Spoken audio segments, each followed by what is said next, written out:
Hi, good morning, my intelligent students. All right, so this is the last page of our study guide, and it's going to be mostly about writing equations. And if you take a look at the answer key, you can kind of tell that most of our answers are in the form of equations of lines. So you're going to need to know them.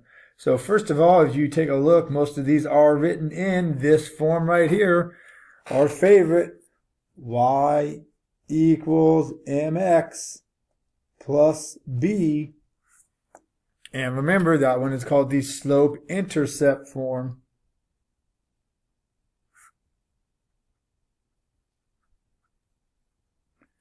Because the m stands for slope and the b stands for intercept. All right, so this is how easy it starts off. It says 19, write an equation of a line with a slope of 5. So it says my slope is 5.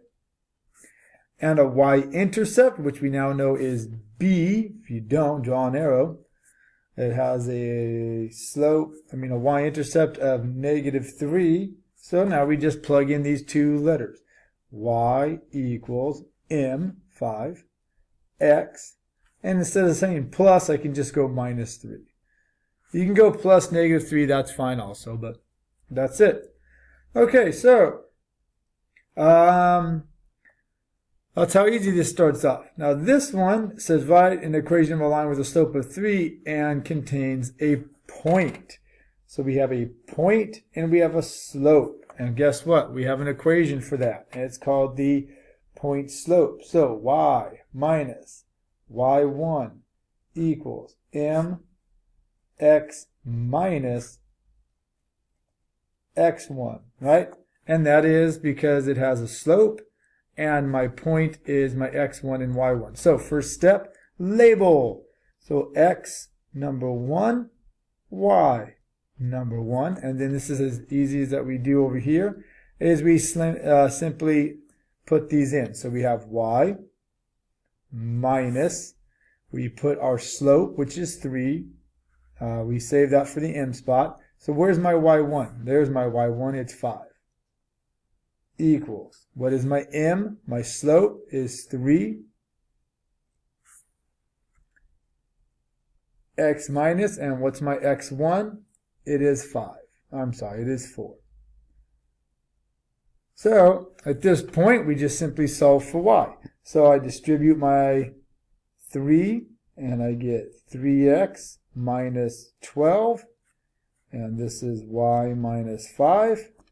And then I'm running a little bit out of room on mine, but you go plus 5, and then your answer can go up here, and it will be y equals, the 3x stays the same, and we have a negative 12 plus 5 gives us a minus 7. All right, so again, that's only when we have a slope and a point. We use this equation because you need a slope and a point. Now we look at 21. Right, now 21, this is our harder one. I'm probably going to use some of the space down here. This one, we're only given 2 points. So step 1, we're going to need to use the slope formula, which is m equals y2 minus y1 over x2 minus x1. Right? That's going to be step 1. And then step 2 is after we find a slope, we're going to basically do the same thing we just did here in 20. We're going to use this equation.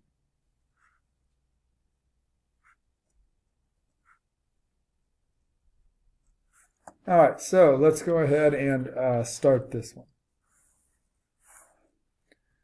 All right, so first of all, take my 2 points, right? I'm going to rewrite them right here. -8, comma 1. -2, comma -5. All right, so with that being said, I'm going to label my 2 points. So there's my x, there's my y, call them 1 and 1, x2, y2. All right, so I labeled my points, and now I'm going to use my slope formula. So I'm going to go -5. Put my two minus signs. So -5 minus 1. And my x2 is -2 minus x1, which is a -8. I'm going to be very careful and type this directly into my calculator by saying -5 minus 1. As you can see, you should get a -6. And then I'm going to go -2, make sure it looks exactly like it, and go minus -8. Right, you should see both of these. And that gives me a +6. And then I'm left with a -6 over 6. And just out of curiosity, I'm going to check that as a fraction over 6. And if you can see, that gives me a slope of a -1. So now I have a slope of a -1. Right? So I have a slope of -1. Now just do what we did in step 20. So I go y minus, okay, what's my y1? Well, my y1 was number 1, equals, what's my slope? Here's my slope, -1, x minus, and then what's my x1? A -8. All right, and I've told you that if you see a minus and a negative together, to quickly rewrite it as a plus. This is the only time you do plus. Okay, distribute the -1. This is why you want to make sure you do this first, because that's going to be a -1x. That's going to be a -8 or -8.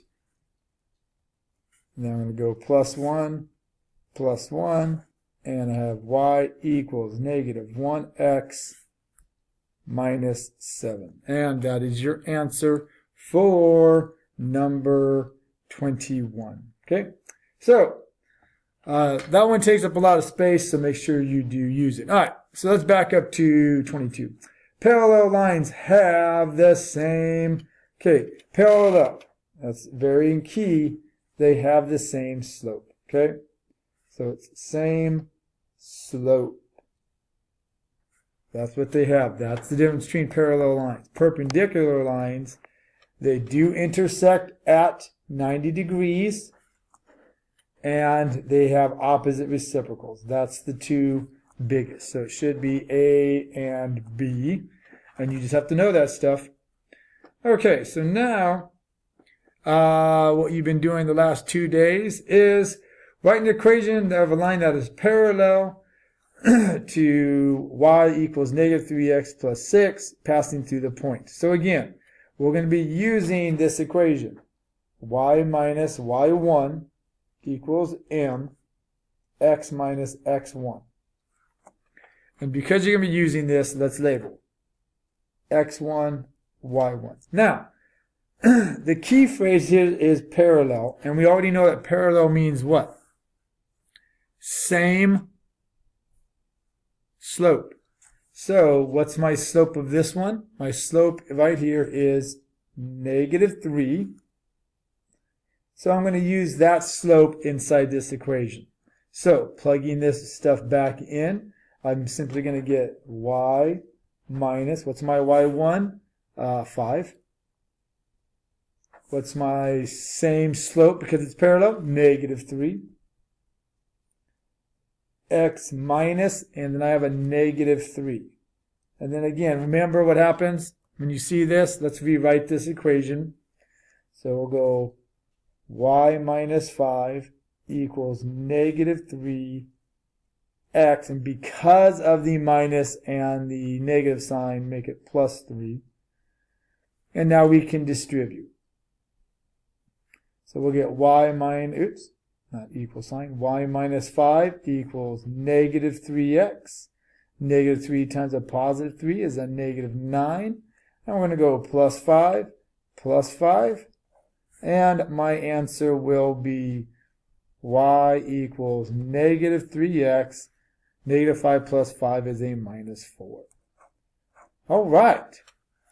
So we have one more of these to do. And this one is perpendicular. So perpendicular is not the same as the parallel. Okay, so perpendicular has opposite. So you have to switch it from negative to positive or positive to negative to reciprocal, which means we flip them. But we have an interesting little problem here. This is not in y equals mx plus b. So I do not know what my slope is. So here's what we have to do on this one. We got to change this equation. So we have negative x plus 4y equals 8. Now remember, I want the x over this. So I'm going to go plus 1x plus 1x. I get 4y equals, these are not the same, so I'm just going to go 1x plus 8. And then I'm going to divide by 4. And y equals 1 over 4x. There's my slope. Plus 2, which I don't really care about that. I care about this. I need my slope, but I need it to be perpendicular. So I have to look for the opposite. Well, what's the opposite? Well, opposite, this is positive. I got to make mine negative. If you flip this, it's 4. So what's opposite? This. This is my perpendicular slope right there, negative 4. So using this equation right above there, here we go again. Let's label my points, x1, y1. So we go y minus, using this equation, y1, what's y1? 6. What's my new perpendicular slope to this one? Is negative 4. And then I go x minus, and my x term has a negative on it again. So y minus 6 equals, I'm going to fix that. There we go. Distribute my negative 4. So that's negative 4x and negative 16. Go add 6. Add 6. And then y equals negative 4x. And negative 16 plus 6 is negative 10. So that is your equation and answer for number 25. So now remember, this is your complete study guide. Make sure to hit pause whenever to double check your answers. If you're just looking at this to copy down all this stuff and not actually learn how to do it, well, you will not pass the test. So make sure that you do study. I recommend trying this on your own first, then looking at the study guide. So we are done with the study guide, and again, you're getting ready for the Chapter 5 test. This was the study guide, and recall that if you have no work, you get no credit. So make sure you study, my wonderful students, and you have a math-tastic day.